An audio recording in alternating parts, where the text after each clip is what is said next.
A storm is brewing over Roloff Farms, a secret scandal that goes far beyond the typical family drama we've seen on screen. We have been digging into reports from sources close to the family, piecing together a shocking narrative of betrayal, greed, and outright theft. This isn't about hurt feelings or disagreements over the price of the farm.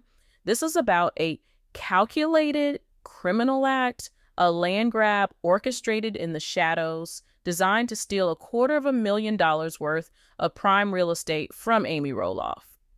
What we are about to reveal is an exclusive theory based on insider whispers, a story of a fraudulent survey, a secret plot, and a confrontation that could tear the Roloff dynasty apart for good.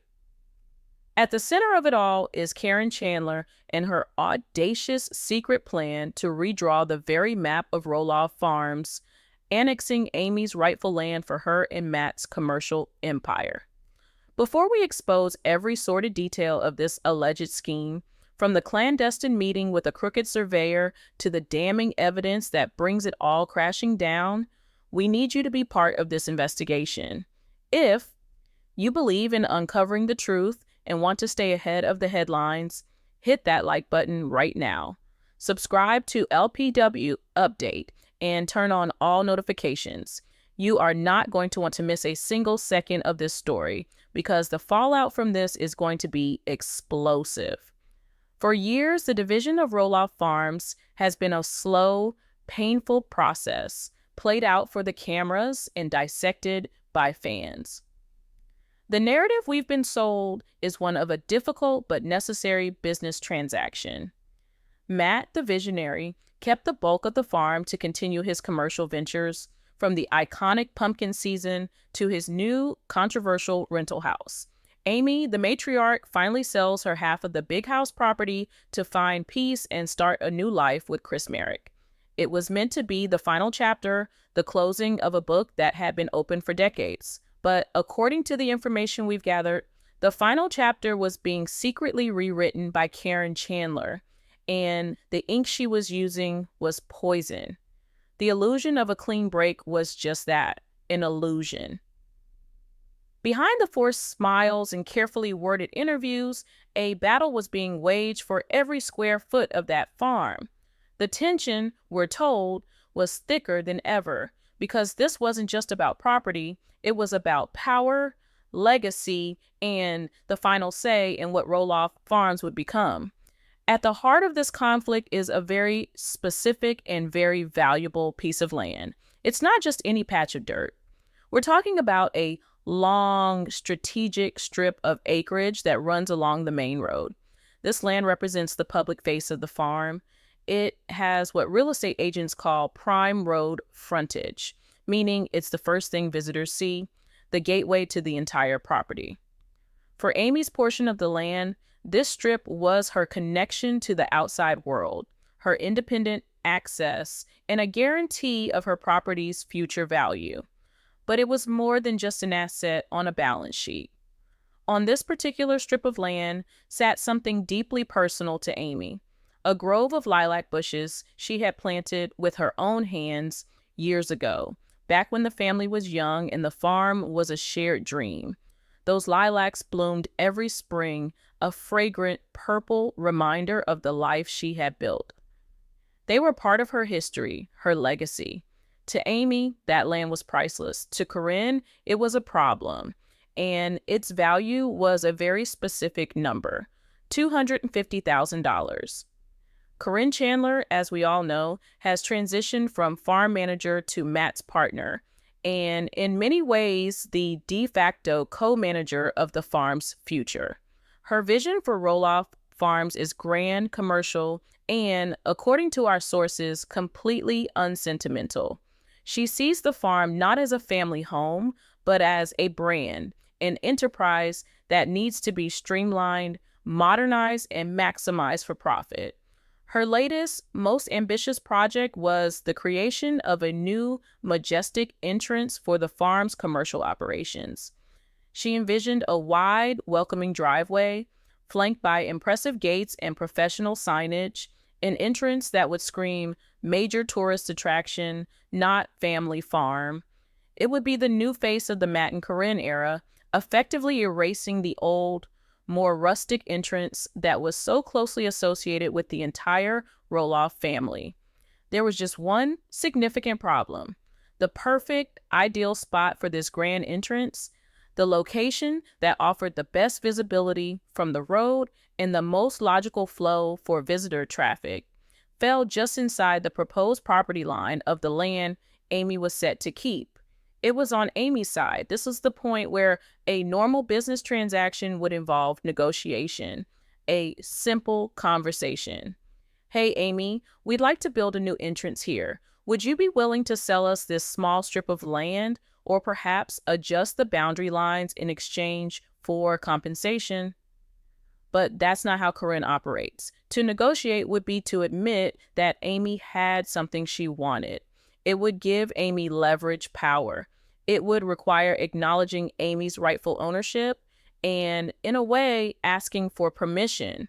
According to the whispers we're hearing, Caryn found that idea completely unacceptable. She didn't want to ask. She wanted to take.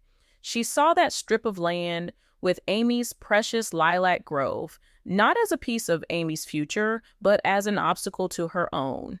And she allegedly devised a plan to remove that obstacle permanently and secretively. She decided she wasn't going to buy the land, she was going to steal it. And her weapon of choice would be a piece of paper, a fraudulent survey map. The scheme, as it has been described to us, was as audacious as it was deceitful. Caryn needed a surveyor, but not just any surveyor. She couldn't go to one of the well-known, reputable firms in the Portland area. Their work would be too transparent, their records too public.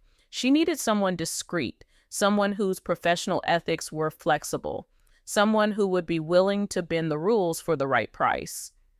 Through a network of local contractors, we're told, she found her man, a surveyor from a neighboring county with a reputation for getting things done, no questions asked, especially when cash was involved. The meeting wasn't held at the farm office. It was clandestine, a quiet conversation at a roadside diner miles away from the prying eyes of the farm crew or the ever-present reality show cameras. It was there, over coffee, that Caryn allegedly laid out her plan. She didn't need a major change, just a small adjustment. She explained she needed the boundary line shifted by 50 feet, just 50 feet along the entire road frontage. She presented it as a simple correction of an old, inaccurate map, a minor clerical fix. Then came the envelope, thick with cash. This was payment for the job and, more importantly, for his silence. The deal was struck. The crooked surveyor was hired. The technical execution of the fraud was surprisingly simple. In the age of GPS and digital mapping, a surveyor's data is everything. The crooked surveyor simply altered the key coordinate points in his system. He inputted new data that shifted the entire boundary line 50 feet into Amy's property. He then generated a new official-looking map, a plat is called in the industry, complete with a professional seal and signature. On paper, it looked completely legitimate. It was a lie, but it was a well-documented one. The final and most crucial step had to happen on the ground. The physical survey markers, iron stakes driven into the earth to show the legal corners of a property, had to be moved to match the fraudulent map. This was the point of no return. This was the physical act of theft. This couldn't be done in broad daylight. The operation took place overnight. Under the cover of darkness, the surveyor and a single trusted helper arrived at the farm. Using flashlights and the doctored GPS coordinates, they methodically pulled up the existing legitimate survey stakes. Then they measured 50 feet into Amy's property and drove new stakes into the ground. With every strike of the hammer, a piece of Amy's land was being stolen. The new markers now sat on the other side of her lilac grove. In the dark, the quiet rustle of the leaves in those bushes was the only witness to the crime. The next morning, Caryn had her new map. It was beautiful, official, and it gave her everything she wanted. The prime road frontage, the spot for her grand entrance, and, as a bonus, Amy's lilac grove. All of it was now designated as part of Matt's property. The stage was set for the most crucial part of her deception, convincing Matt. Caryn presented the fraudulent map to Matt not as a scheme, but as a triumph. She allegedly framed it as a happy accident, a stroke of good luck. "Matt, look, the final official survey came in from the county, and it's even better than we hoped," she might have said, spreading the map across the table in the farm office. "It looks like the old deed maps were a bit off. The line is actually 50 feet further over. We've got the whole road frontage. Now we can build that new entrance without having to bother Amy about it at all." She played perfectly on Matt's known desire to avoid direct conflict with Amy, his tendency to delegate details, and his inherent trust in Caryn's management. To him, this was just a piece of paper that solved a problem. He saw a map that gave him what he wanted, presented by the person he trusted most. He had no reason to question it. He was, at this stage, an unwitting accomplice, a pawn in Caryn's game.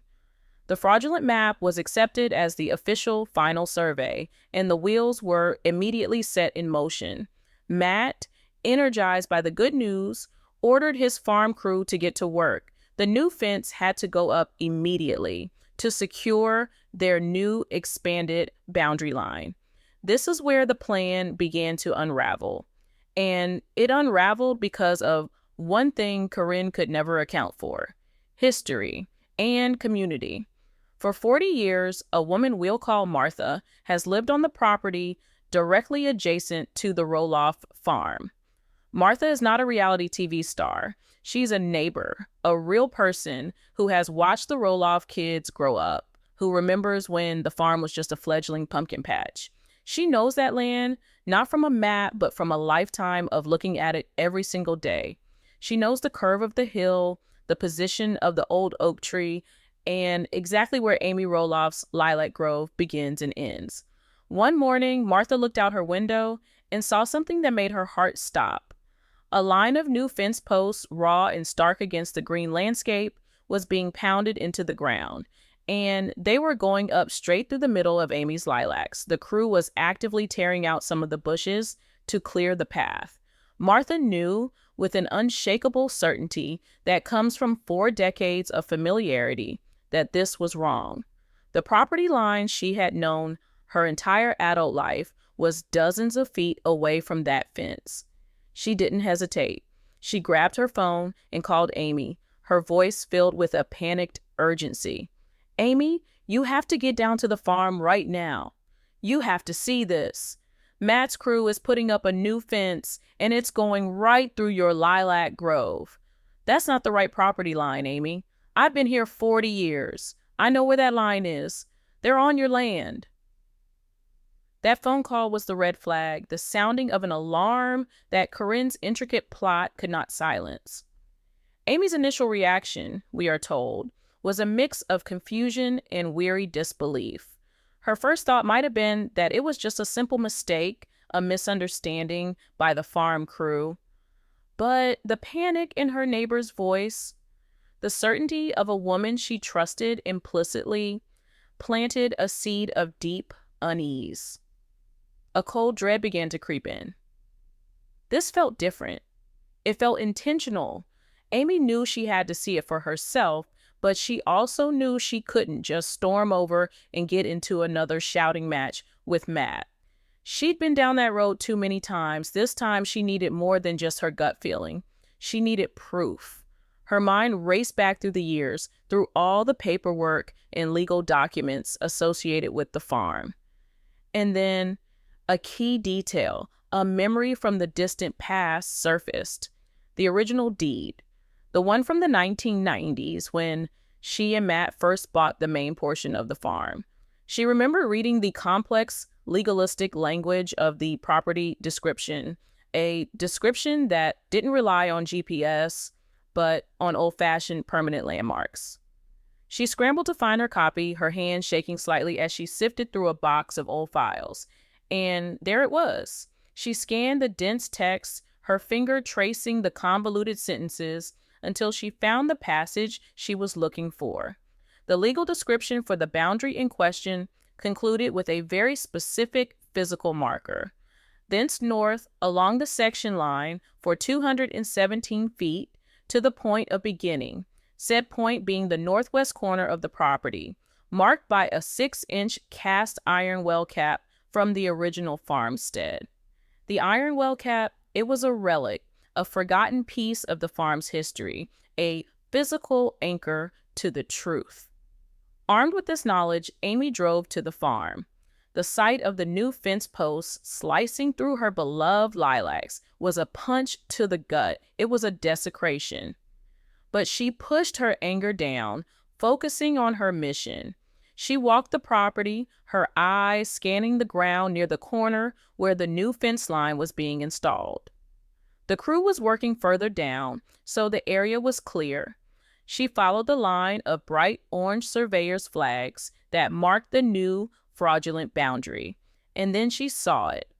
About 50 feet inside the new fence line, nearly hidden by overgrown grass and brush, was a round, rusted piece of metal flush with the earth. She knelt down and cleared away the debris.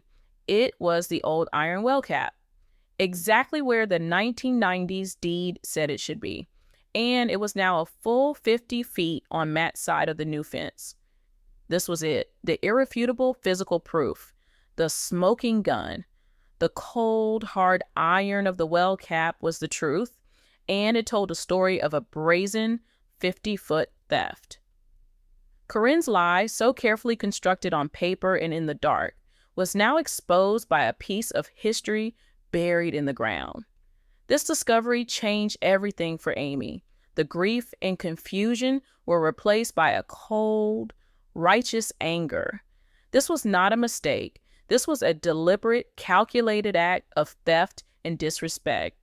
But she knew that simply confronting Matt with the old deed in the well cap wouldn't be enough. He would likely dismiss it as an old, outdated reference.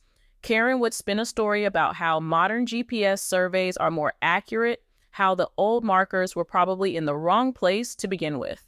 They would gaslight her, confuse the issue, and try to wear her down.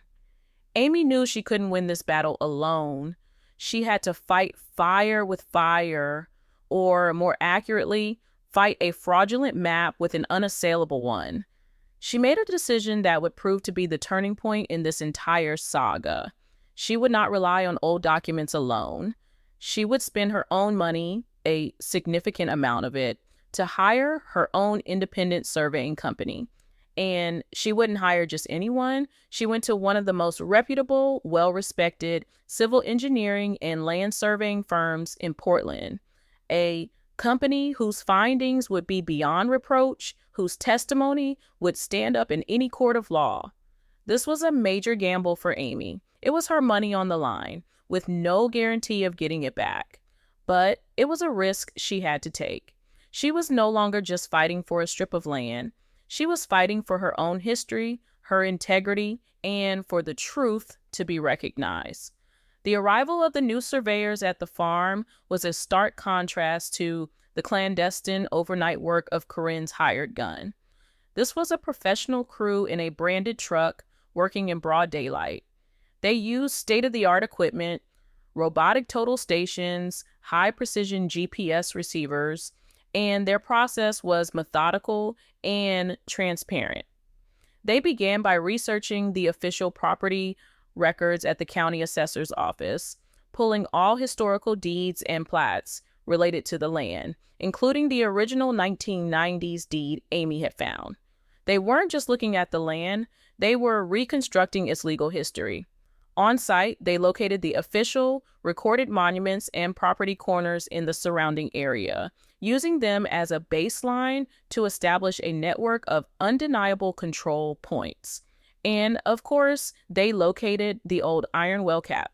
They took precise measurements, cross-referencing its position with the historical deeds and the official county records. Their work was slow, deliberate, and meticulous. It was the scientific method applied to a patch of earth. While they worked, we're told that Caryn and Matt watched from a distance, a sense of unease reportedly growing. This was an unexpected development, a highly public and professional challenge to their official survey.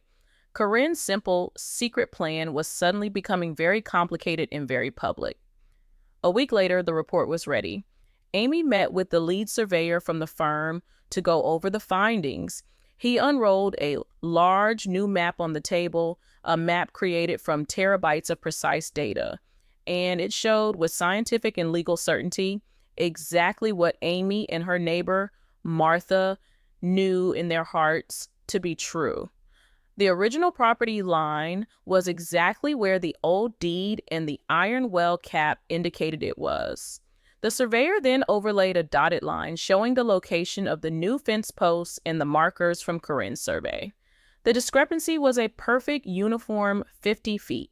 The theft was laid bare in black and white, a 50-foot wide gash of red on the map, labeled area of encroachment. The surveyor didn't mince words. He explained that a small error of a few inches or even a foot or two can sometimes occur between old and new surveys due to technology differences. But a 50-foot deviation, he stated, was not an error. It was, in his professional opinion, grossly inaccurate at best and potentially fraudulent at worst. He provided Amy with a thick bound report, complete with signed and sealed maps, the detailed methodology, and his expert conclusion. It was an ironclad legal document. A weapon. Amy now possessed the one thing that could cut through all of Caryn's lies and Matt's denial. The undeniable, verifiable truth. Her gamble had paid off. She had her proof, and the stage was now set for the reckoning. She wasn't just going to ask for her land back. She was going to take it, and she was going to make sure Caryn and Matt knew exactly what this little adjustment was going to cost them. The quiet phase of the war was over. The counteroffensive was about to begin. The phone call with the surveyor ended, and for a long moment, Amy Roloff sat in silence, the bound report lying on her kitchen table like a declaration of war. In her hands, she held more than just a map. She held the truth, certified and sealed. The feeling was not one of pure elation, but of a grim, steely resolve. The time for confusion and hurt was over. This was no longer a family squabble.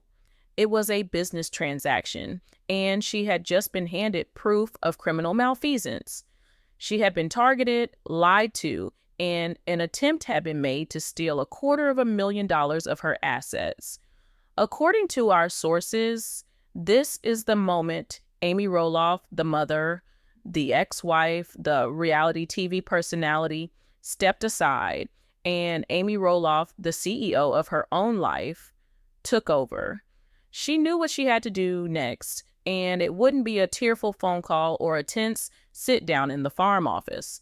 It would be a carefully orchestrated, overwhelming show of force. Her first call was not to Matt, but to a lawyer. Not just any lawyer, but one of the sharpest, most aggressive real estate litigators in the state. She laid out the entire story, from the neighbor's frantic call to the discovery of the well cap, culminating in the professional report she now possessed.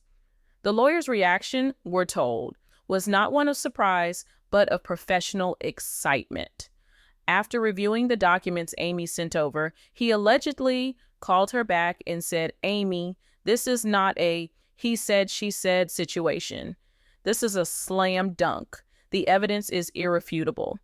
What they have done here, creating and filing a fraudulent survey for the purpose of annexing your property, is not just grounds for a lawsuit. It's a textbook case of what we call slander of title, and it opens them up to significant punitive damages." He laid out the options. They could file a lawsuit immediately. It would be a long, ugly, and very public process. It would involve depositions under oath, forcing Caryn to answer questions about her secret meeting with the surveyor and the cash payment. It would drag Matt through the mud. The farm's business could be crippled by the scandal. It would be a nuclear option. But then The lawyer proposed a second, more surgical approach, an approach designed not just to win, but to dominate. "We don't have to fire a missile across their boat, Amy," he reportedly advised. "We can land the entire battleship on their front lawn." The plan they devised was brilliant in its audacity. They wouldn't warn them, they wouldn't send a letter, they would simply show up. Not just Amy and her lawyer, but with the independent surveyor who wrote the report, ready to act as an expert witness. And in a move of pure strategic genius, they would bring a bonded and insured work crew with a truck full of equipment, ready and paid for by Amy to begin tearing down the illegal fence on the spot. The message would be unmistakable. This is not a negotiation. This is a surrender. You will comply with our terms right here, right now, or the next conversation we have will be in a courtroom and the world will be watching. Amy agreed without hesitation. This was the only way to cut through the years of manipulation and gaslighting. It was time for the reckoning. The next 24 hours were a blur of strategic preparation. Amy wasn't just assembling a team. She was assembling an army. She called the surveyor, who, after hearing the plan, agreed to be there. As a professional, his reputation had been implicitly challenged by the fraudulent map, and he was more than willing to defend his work and the integrity of his profession. Next, Amy found a local fencing and demolition contractor. She explained the situation. She needed a crew on standby for an emergency fence removal. She paid a hefty premium for their time and discretion, ensuring they would be ready to mobilize at a moment's notice. The plan was set for the following morning at 10 o'clock sharp. That night, a profound sense of calm is said to have settled over Amy. The anxiety was gone, replaced by the certainty of a general on the eve of a decisive battle. She was in the right, she had the proof, and she had a plan. For the first time in a long time, in a dispute concerning the farm, she held all the cards. The next morning, the sun rose over the Tualatin Valley, illuminating the new raw fence posts that scarred the landscape. They stood as a monument to Caryn's greed. But they would not be standing for long. At precisely 9:45 a.m., a small convoy assembled at a gas station a few miles from the farm. There was Amy's car, her lawyer's sleek sedan, the surveyor's work truck, and, bringing up the rear, a large flatbed truck from the demolition company carrying equipment and a crew of 4. It was an intimidating sight. They rolled out together, turning onto the familiar road leading to Roloff Farms. As they approached the main entrance, they didn't stop to buzz in or announce themselves. The gate was open for the farm crew, and they drove right through, a procession of purpose and legal authority. A farmhand busy with the tractor stopped and stared, his jaw slackening as he watched the unfamiliar convoy drive past the pumpkin patch and head directly for the area where Matt and Caryn were overseeing the fence construction. He fumbled for his radio. Matt, you've got company? A lot of it, and it doesn't look friendly." Matt and Caryn were near the lilac grove, discussing the next phase of the fencing project. Matt was on his signature mule, a cup of coffee in hand, pointing out a section to the foreman of his crew. Caryn stood beside him, clipboard in hand, the picture of managerial control. Then they heard the rumble of approaching vehicles. They turned to see the convoy pulling up and parking in a semicircle, effectively boxing them in. Doors open. Amy emerged first, her face a mask of calm determination. Her lawyer, a man in a crisp suit that looked strikingly out of place on a farm, got out and stood beside her. Then the surveyor, a man whose face Matt vaguely recognized from the previous week's work. Finally, the 4-man work crew hopped out of their truck, their foreman approaching to stand with Amy's group. They were a united front, an invading force. Matt's crew instinctively stopped working, the sound of the post pounder dying with a final thud, leaving an eerie silence. Matt stared, utterly bewildered. Amy, What in the world is all this? Caryn's face, however, flashed from confusion to a flicker of pure panic. She knew this was not a social call. Amy didn't answer Matt's question. She simply walked forward, her lawyer at her side, and stopped a few feet from the mule. She was holding two large rolled-up documents. "We need to talk, Matt," she said, her voice steady and devoid of emotion. She then walked to the front of his mule and, in a move of calculated theater, unrolled both maps and laid them side by side on the hood, weighing them down with rocks. One was the fraudulent survey, the one Caryn had presented. The other was the new certified survey from the independent firm. The discrepancy was glaring. The 50-foot strip of stolen land practically screaming from the paper. She tapped the legitimate map. "This is the legal, certified boundary of my property, Matt.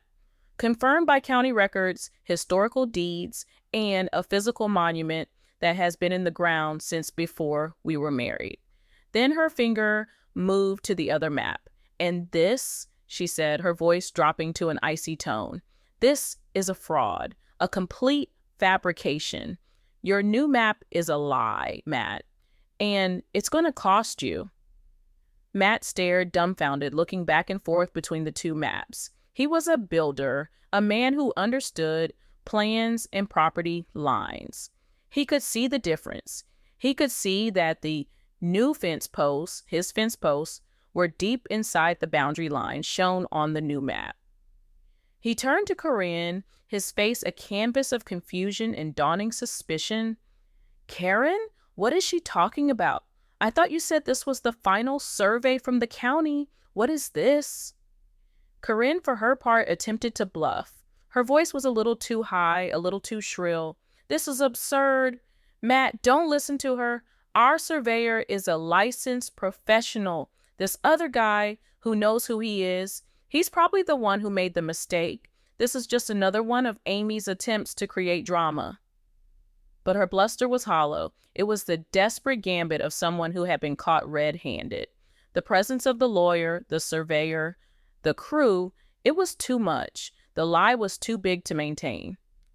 At that moment, Amy's surveyor stepped forward. He wasn't emotional. He was a man of science and fact. He calmly pointed to key features on his map, then to the land itself. "Mr. Roloff," he began, his voice professional and direct, "my firm was hired to conduct a full boundary and title survey. Our findings were conclusive. The legal property corner is marked by this 6-inch iron well cap, which is located right there," he said, pointing to a spot 50 feet behind the new fence. "Its location is consistent with every historical deed on file with the county going back to 1990. The survey you have been working from is not consistent with any of the recorded legal documentation. A discrepancy of this magnitude, a uniform 50-foot shift, is not a measurement error. It is a fabrication." Every word was a hammer blow to Caryn's story. Matt's head snapped back toward Caryn, his eyes now narrowed. The confusion was hardening into anger. He was beginning to understand. He had been lied to. He had been used. Before he could speak, Amy's lawyer stepped into the space. He took off his sunglasses and addressed Matt directly, though his words were clearly aimed at Caryn as well. "Mr. Roloff, my name is David Chen. I represent Mrs. Roloff.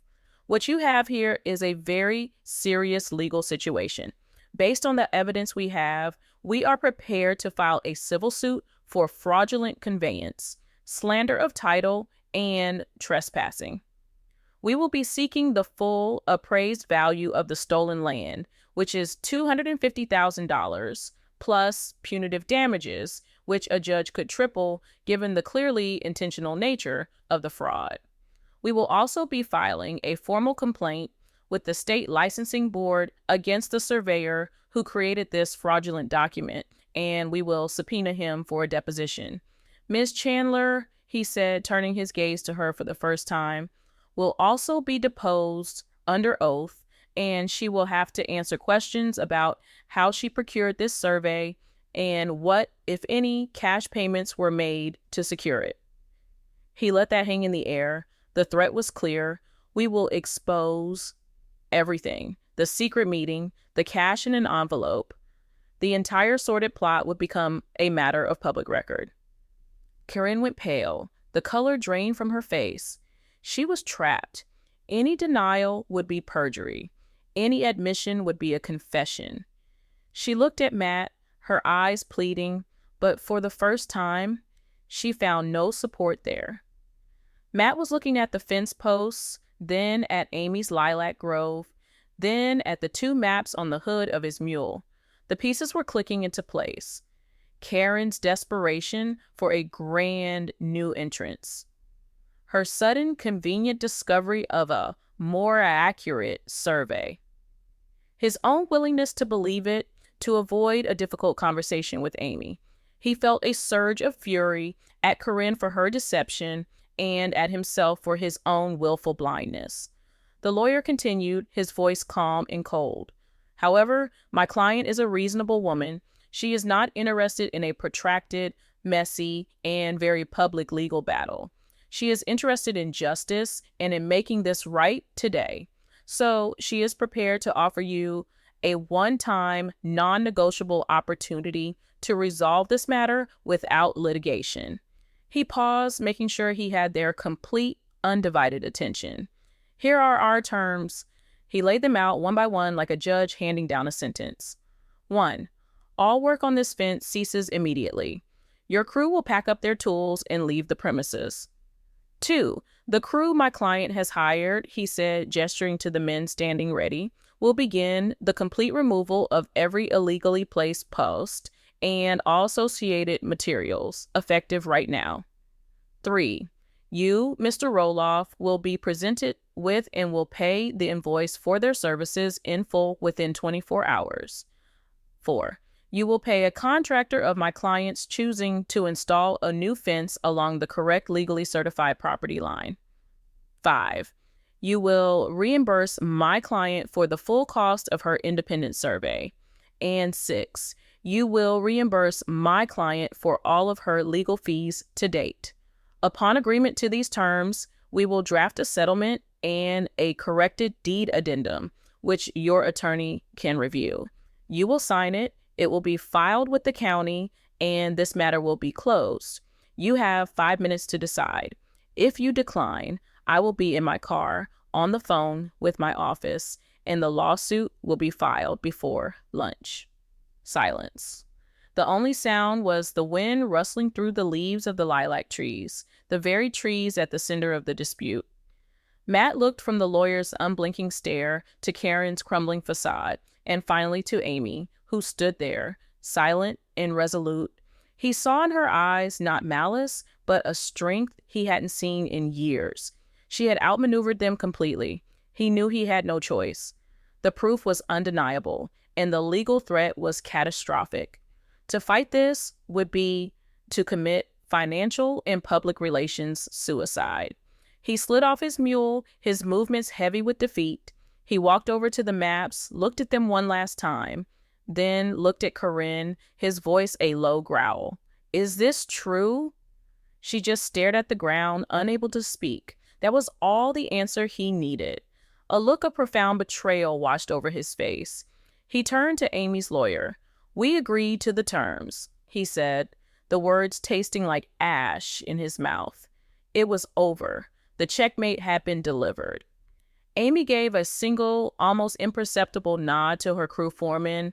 The man spoke into a walkie-talkie, and a moment later, the deep roar of an engine started up. A small skid steer with a grappling attachment rolled off the flatbed truck and headed directly for the nearest fence post. In front of a stunned and silent Matt, a humiliated Caryn, and a motionless farm crew, Amy's hired team began to systematically, efficiently, and very loudly tear down the illegal fence. The sound of metal posts being ripped from the earth was the sound of Caryn's plot being destroyed. It was the sound of Amy taking her land back.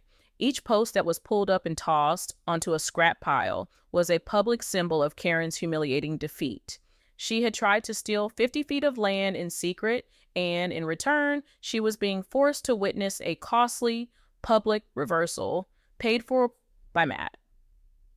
Amy watched for a moment, then turned to her ex-husband. "I'll have my lawyer send over the invoices," she said quietly. And with that, she turned, walked back to her car, and drove away. Not once looking back, she had reclaimed her land, her lilacs, and her power. The battle was won, and the balance of power on Roloff Farms had just shifted permanently.